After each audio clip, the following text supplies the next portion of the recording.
Belum usai wabah virus corona, dunia kembali dihebohkan konflik antar dua negara.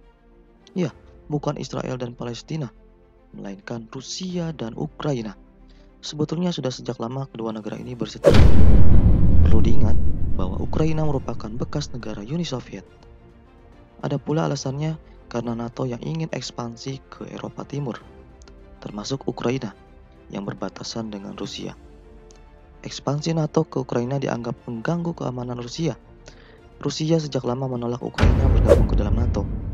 Rusia khawatir jika NATO membawa persenjataan ke perbatasan Ukraina, sehingga kota-kota besar Rusia bisa jadi sasaran yang mudah ditarget. Ya, entah benar atau tidak, tentu ini menjadi permasalahan yang berkepanjangan, di mana Ukraina sekarang bersedia bergabung dengan NATO. Ya, membuat perselisihan mereka semakin memanas. Dikabarkan bahwa Ukraina tembak jatuh pesawat helikopter milik Rusia. Sebaliknya, Rusia turut menghancurkan pangkalan udara Ukraina. Nah, masih mengutip dari CNBC Indonesia, konflik masih terus terjadi dan memicu sorotan dari berbagai masyarakat belahan dunia, termasuk Indonesia. Ya, berita ini viral di Instagram bahkan menjadi trending di TikTok. Banyak pihak memprediksikan bahwa konflik Rusia-Ukraina dapat memicu Perang Dunia III, terlebih karena turut melibatnya Amerika Serikat dan NATO. Jika benar terjadi, maka dampaknya juga bakal terasa di Indonesia. Ya, walaupun jarak Rusia ke Indonesia sangat jauh. Jika perang benar-benar terjadi dan menyeret Amerika Serikat serta Eropa, maka hal tersebut dapat memicu ketidakstabilan pasar global. Dipastikan harga energi bakal terpengaruh secara signifikan. Ya, sebagai negara pengimpor bahan bakar minyak, Indonesia bisa terkena imbas yang cukup berat dari segi APBN maupun inflasi. Sementara itu, kurs rupiah cenderung melemah terhadap dolar Amerika Serikat.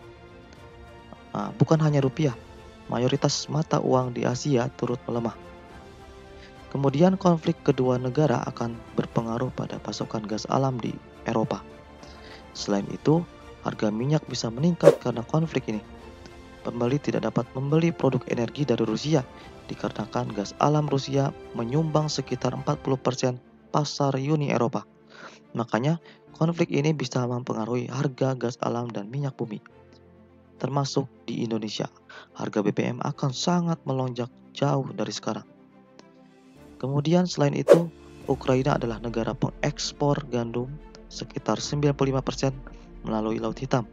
Sekitar 50% ekspor gandum dikirim ke negara Timur Tengah dan Afrika Utara. Ukraina juga memasok jagung ke negara Mesir. Nah, konflik antara Rusia dan Ukraina dapat berdampak pada pasokan pertanian ke negara Afrika dan Timur Tengah. Akibatnya terjadi kenaikan harga di bidang pertanian. Ya, jadi banyak yang terjadi jika perang ini terus terjadi. Kita doakan semoga Rusia dan Ukraina bisa menjalin perdamaian dan dunia tetap baik-baik saja.